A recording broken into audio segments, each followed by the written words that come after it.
Teachers का बहुत ज़्यादा योगदान है। उन्होंने मुझे हर चीज़ मतलब मैं सोचता था ना कुछ प्रॉब्लम आती थी उससे पहले वो हमें इनडायरेक्टली बता देते। डाउट काउंटर की फैसिलिटी हमारी इतनी अच्छी थी कि शायद ऐसी फैसिलिटी तो एक इमेजिनरी होती है। जब सीखकर आप गए होंगे तो आपको और भी बहुत सारी कोचिंग्स दिखी होंगी। आपने गुरु कृपा का ही चुनाव क्यों किया? गुरु कृपा का जो मैनेजमेंट था ना टेस्ट का, वो उसमें वो थोड़ा मुझे काफ़ी इफेक्टिव लगा। मेहनत करे जाओ, फल की इच्छा मत करो, तुम्हारी मेहनत के अनुसार फल तुम्हें अवश्य मिलेगा। अब नहीं तो कुछ समय के बाद में मिलेगा। दादाजी का सपना था कि घर में कोई MBBS डॉक्टर भी रहे। दूसरे दिन इसको ले जाकर के गुरु कृपा में डाल दिया। उसके बाद हमने कभी कोई शिकायत का मौका मिला और नहीं कुछ गुरुवार अच्छा रिजल्ट आ गया। कृपा की टीम ने हमें जब भी कुछ भी समस्या आई, कुछ भी किसी भी तरह की, तो वो हमें पर्सनली मोटिवेट करते थे, पर्सनली हमें सजेशन देते थे। बुढ़ानी सर ने एक बात बोली थी कि जब हमें कुछ सक्सेस मिलती है, कुछ अच्छा मिलता है, तो उससे हमें ही नहीं बल्कि हमारे दादा दादी जी होते हैं, उनकी भी हमारी सक्सेस से उनकी भी 5-10 साल उम्र बढ़ जाती है। नमस्कार, गुरु कृपा की नीट सक्सेस स्टोरी के क्रम में आज हमारी टीम पहुंची है कोटपूतली भैरोड जिले के टोल्टा गुजरान गांव में। यहाँ के एक नौनिहाल बेटे ने जो हाल ही में नीट का रिजल्ट आया उसमें शानदार सफलता हासिल की है। इनकी प्रिपरेशन के दौरान गुरु कृपा सीकर ने इनका किस तरीके से सपोर्ट किया, गाइडेंस किया और क्या इनकी जर्नी रही, उसके बारे में आज हम इनसे बहुत सारे सवालों के जवाब जानेंगे।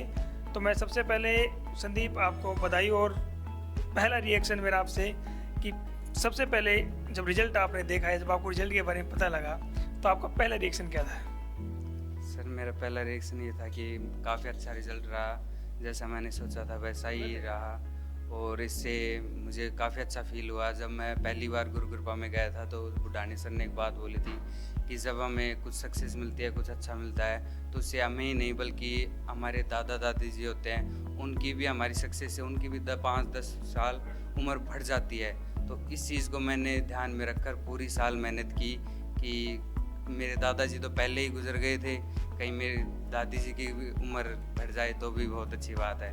इस चीज़ को सोच के मैंने पूरी साल काफ़ी अच्छे दिल से मेहनत की और मैंने वैसा रिजल्ट पाया भी। बिल्कुल, तो आपने एक बहुत बड़ी बात बोली कि गुरु कृपा के आपके बुढ़ानिया सर ने आपको कहा कि जब हम सफलता हासिल करते हैं तो हमारे दादा दादी की उम्र 5-10 साल बढ़ जाती है, तो ये बहुत बड़ी बात है।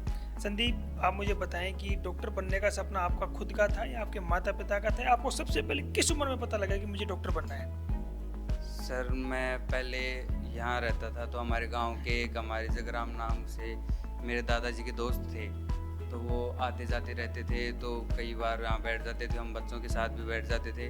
तो उन्होंने बताया कि मेरे दादाजी का एक सपना था कि वो हम उनके बेटे, मेरे चाचा जी का नाम राकेश था, तो उन्हें डॉक्टर बनाना चाहते थे। तो वो आते जाते कई बार मुझे बता देते थे, लेकिन वो मेरे चाचा जी से नहीं वो सफलता नहीं मिल पाई कुछ रीज़नों। मेरे दादाजी गुजर गए थे बीच में, इस वजह से फाइनेंशियल कंडीशन और कई वैसे भी इमोशनल वगैरह उसके कारण चाचा जी वो चीज़ नहीं कर पाए।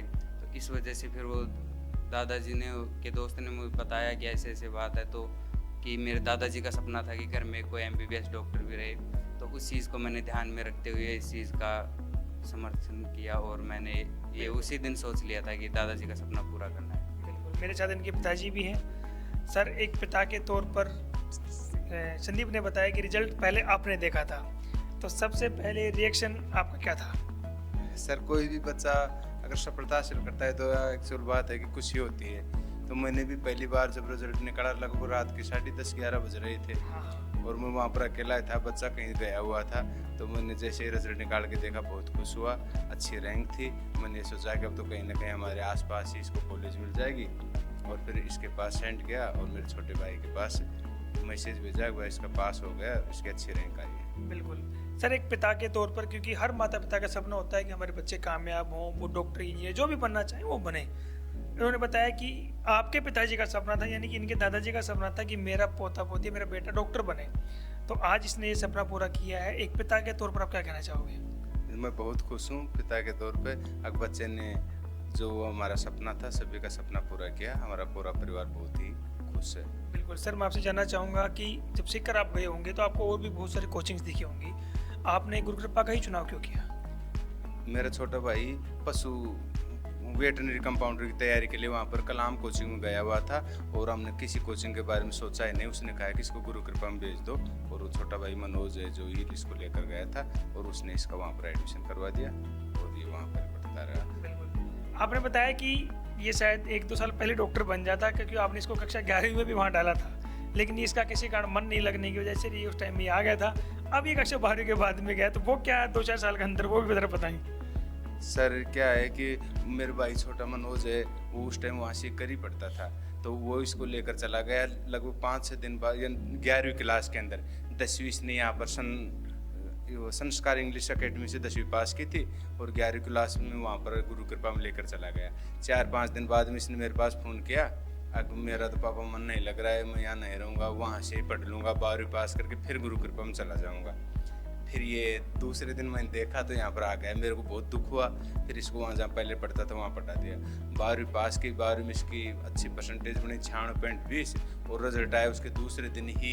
मैं जैसे ही घर पर आया, मैं वाइन शॉप चलाता हूँ फिलहाल, और उस टाइम भी वाइन शॉप चला रहा था, तो मैं जैसे ही दुकान पर से घर पर आया तो बोरी बिस्तर बांध के तैयार बैठा हुआ था, और दूसरे दिन इसको ले जा करके गुरु कृपा में डाल दिया। उसके बाद मैंने कभी कोई शिकायत का मौका मिला और नहीं कुछ, गुरुवार अच्छा रिजल्ट आ गया।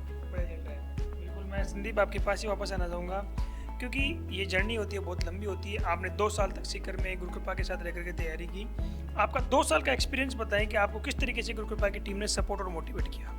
सर, गुरु कृपा की टीम ने हमें जब भी कुछ भी समस्या आई, कुछ भी किसी भी तरह की, तो वो हमें पर्सनली मोटिवेट करते थे, पर्सनली हमें सजेशन देते थे कि बेटा ऐसा नहीं, तुम ऐसा करो, ऐसा करने से तुम्हें फ़ायदा होगा, इस क्यों सो, यहाँ तक कि वो हमें क्यों सुनो तक भी वो करते थे कि इस तरह के क्यों सुनो को इस तरह से हैंडल करना चाहिए, इस तरह के क्यों सुनो को इस तरह से हैंडल करना चाहिए।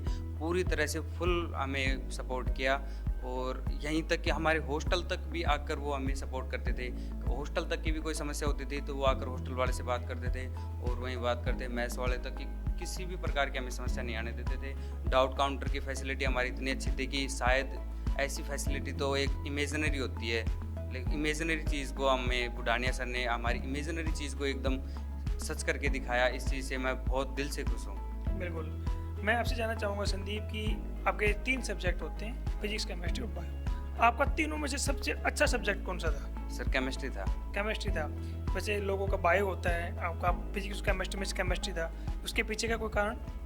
सर, मैं यहाँ से वो थोड़ा मेरी नींव अच्छी थी केमिस्ट्री के अंदर। यहाँ जब संस्कार स्कूल से पढ़ता था तो यहाँ के टीचर भी थोड़ा अच्छे थे, तो वो बेसिक चीज़ें अच्छी थी यहाँ पर केमिस्ट्री में, इस वजह से थोड़ा फायदा। कक्षा 12वीं के बाद में जब कोई भी तैयारी करने के लिए सीकर कोटा जब कहीं भी जाता है तो उसके सामने चैलेंजेस होते हैं, क्योंकि उनका फाउंडेशन इतना बहुत मजबूत नहीं होता। लेकिन आपके पिताजी ने बताया कि आपकी 12th में 96.20% थी, उसके बाद आप सीकर गए। तो आपकी जब जर्नी रही ये 2 साल की, तो आपको कभी ऐसे भी लगा होगा यार शायद मेरा सिलेक्शन हो पाएगा नहीं हो पाएगा, मैं कोई गलत जगह तो नहीं आ गया हूँ, कभी ऐसा डाउन फील हुआ जर्नी के दौरान? नहीं सर, ऐसा मुझे फील नहीं हुआ। मैंने ये सोच रहा था कि पहले ये महाभारत, रामायण, इन चीज़ों में, पुरानी कहावतों में मेरा कुछ इंटरेस्ट ज़्यादा ही था, स्टार्टिंग से ज़्यादा था। तो मैंने महाभारत में श्री कृष्ण ने गीता पढ़ते समय एक ही बात बोली थी, बहुत अच्छी बात बोली थी, वो मेरे दिमाग में अच्छी तरह फिट हुई थी कि मेहनत करे जाओ, फल की इच्छा मत करो, तुम्हारी मेहनत के अनुसार फल तुम्हें अवश्य मिलेगा, अब नहीं तो कुछ समय के बाद में मिलेगा। और यही बातें हमें टीचर्स भी वहाँ सजेस्ट करते रहते थे, एक ना एक दिन तुम्हारी मेहनत रंग जरूर लाएगी। तो इस वजह से मैं ये चीज़ सोचता ही नहीं था कि मेरे 100% दूँ मैं, फिर चाहे सिलेक्शन होए चाहे नहीं होए वो अलग बात है। ये तो नहीं, 23 lakh student, 23 lakh student form भरते हैं, 23 लाख का तो सिलेक्शन होता नहीं है, 20, 25, 30 हज़ार का होता है। तो उनमें से 30 हज़ार ही खुश होंगे, बाकी तो सबको निराश होना पड़ेगा। तो इसमें कोई बड़ी बात नहीं है। कामयाबी और नाकामी एक सिक्के के 2 पहलू हैं, तो कोई सा भी आ सकता है। इस चीज़ का मुझे कभी भी कोई गिल्ट फील नहीं हुआ कि मेरा सिलेक्शन नहीं होगा तो मैं क्या करूँगा, देखेंगे, वो आगे समय बताएगा, समय अपने आप कुछ ना कुछ दिखाई देता है। मैं अगर आपसे जानना चाहूँ कि 24 घंटे का आपका रूटीन की पढ़ाई का जब आप करते थे, जैसे कोई भी इस वीडियो को जो आपका छोटे भाई बहन देख रहे हैं वो भी आपकी तरह डॉक्टर या फिर इंजीनियर बनने का सपना देखते हैं, तो आप 24 घंटे का रूटीन बताइए कि आप 24 घंटे में क्या क्या करते थे? सर, मेरा शाम का बैच था, तो 2 बजे से और 8:30 बजे तक का बैच था मेरा। तो मैं सुबह जल्दी 6 बजे उठ जाता था, तो 1 घंटे में फ्री होकर 7 बजे तक फ्री होकर 7 बजे से और 12 बजे तक मैं लगा रूटीन वर्क पढ़ता था। सर बोल रहे कि 3-4 घंटे की लगातार सेटिंग रखो ताकि तुम्हें एग्ज़ाम देते वक्त तुम्हें उस चीज़ का फ़ायदा मिले। सेटिंग लंबी रखोगे उतना ही फ़ायदा मिलेगा।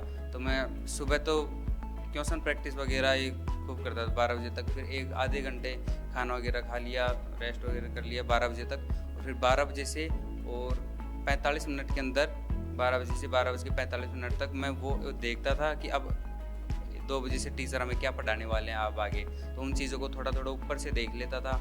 एनसीईआरटी देख ली, फिजिक्स केमिस्ट्री में थोड़े क्वेश्चन वगैरह उनका ऊपर का वो देख लिया कि अब सर क्या पढ़ाएंगे, ताकि क्लास में कंसंट्रेशन बना रहे, हम अचूक ना हो कि सर ये क्या हो गया यहाँ पर। क्योंकि 12th में भी कुछ 11-12th में हाई स्कूल में पढ़ा हुआ था, तो उन चीज़ों को ही थोड़ा टॉपिक देख लेता था कि ये टॉपिक पढ़ाएंगे, ये टॉपिक उनको देख कर फिर 2 बजे से 15 मिनट पहले ही कोचिंग में पहुँच जाता था।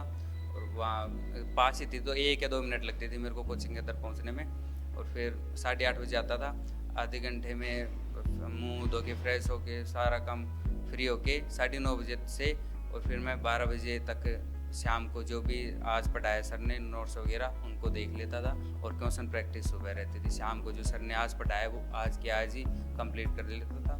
कभी कुछ थोड़ा बहुत बच जाता था उसको सुबह यानी कि टाइम मैनेजमेंट करके कर लेता था। तो 12 बजे तक वो शेड्यूल रहता था, 12 बजे से 6 बजे तक स्लिप 6-6.5 घंटे कंटिन्यूसली आप ऑनली सो पाते थे। हाँ। संदीप, मैं एक और सवाल है मेरा आपसे, क्योंकि आपका जब ये 3 तारीख को नीट का एग्जाम हुआ उसमें आपके कितने नंबर आए थे? मेरे 665 थे सर। 665 थे, लेकिन जब उसके बाद पता चला 12 तारीख को कि पेपर कैंसिल हो गया, तो फिर धक्का नहीं लगा? सर मुझे धक्का नहीं लगा। मुझे ये फील हुआ कि जो मेरी किस्म जो मेरी मेहनत में वो तो कहीं जाने का नहीं, और जो मैंने मेहनत की है वैसा मुझे मिल जाएगा। यदि मैंने मेहनत ही नहीं की है तो उसका मैं हकदार ही नहीं हो, तो उसका मैंने कभी उम्मीद भी नहीं की।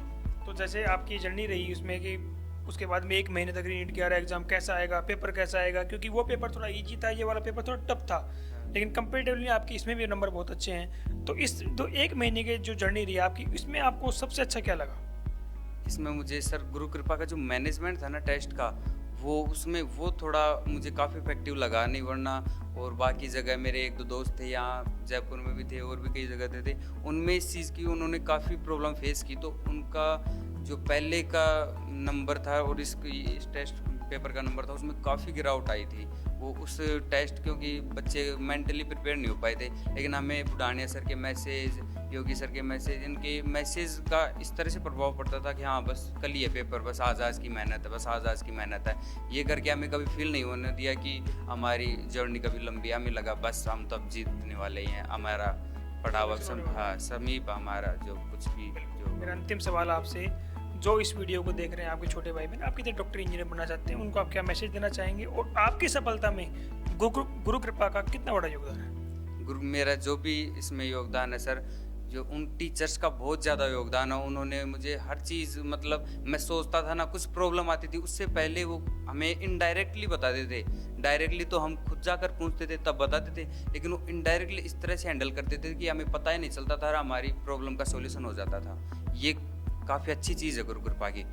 बिल्कुल, हाँ, इफेक्टिव चीज़ है। हमारी प्रॉब्लम आने से पहले वो इनडायरेक्टली हमें उसके लिए प्रिपेयर रखते थे। बिल्कुल। और आपके छोटे भाई बहन इस वीडियो को देख रहे हैं, उनको आपको कोई मैसेज? उसका यही मैसेज है कि हमें चाहे छोटा हो चाहे बड़ा हो, कोई भी यदि हमें कुछ बोल रहा है, कुछ सजेशन दे रहा है, एक बार उनकी चीज़ को हमें दिमाग में लाना चाहिए कि क्या पता ये कोई पागल तो है नहीं, पागल है तो भी क्या पता हमारे कुछ अच्छा बोल दिया हमारे लिए, तो उसकी बात को एक बार दिमाग में दोहराना चाहिए। ये नहीं कह रहे छोड़ो इसको तो रहने दो।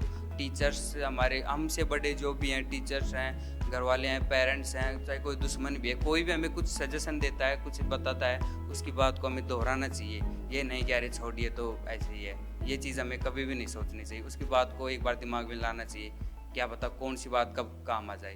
Okay, thank you and best of luck. Thank you sir.